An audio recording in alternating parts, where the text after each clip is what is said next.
So yun. Ladies tayo, window type lang to mga guys. Panasonic brand.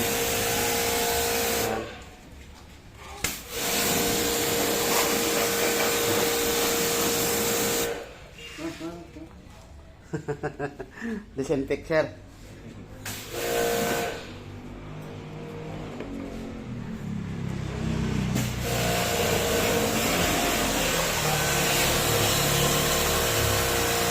Diretso kami kay Iman eh.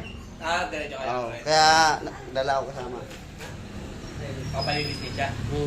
Tatlong aircon. Tapos may ililipat na pyesa. Malalaki yata aircon nun eh. Oh, split type.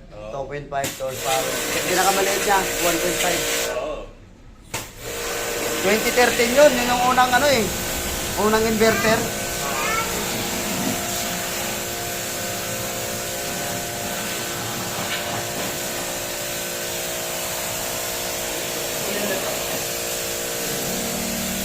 Ayun, talagang ano, 3 months to, bago nalinis. Pero hindi pa gaano marumi to.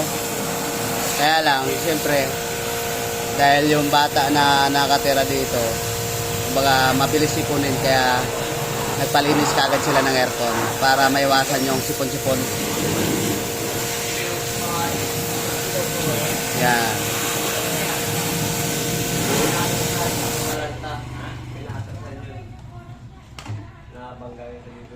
So yun guys, kami pag naglinis talaga kami ng window type, nilalabas namin yung pinaka-evaporator para hindi siya yung dumi niya diretso na sa kalsada, hindi na siya babalik sa loob. Diba boys? Tapos ito, condenser niya guys. Pero take note, ingatan guys, kasi pwedeng masira yung pwedeng mabutas to guys yung mga ganito. Pagka hindi masyado maayos pagka labas. Kaya doble ingat lagi pag ganito. So yun, labas natin yan para pag binugahan to, dito na siya sa kalsada. So kaya nga nun, domain, dito na ako. Yan. So, yun. Malinis na siya guys. Malinis na yung aircon ni Jassy.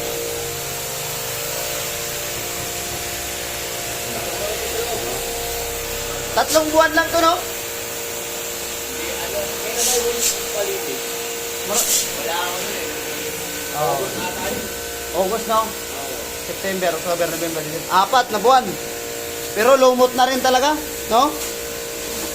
Yan o, nilumot na o. Kita mo. Kaya kapag na pinala ng ganun, Ha? pag na-pinala ng ganun, Oo. Ano yun, magpupundo na sa loob. Ang dumi. So yun yung iningatan natin dahil baka sipunin si Jassy. Oo. nakarapan namin para mapalinis. Oo. Eh, Busy. oo. Ganun talaga.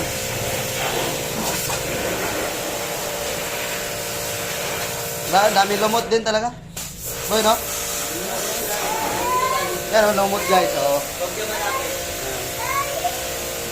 So, andito naman si Cold Dudes nyo to the rescue para malinis. Yan.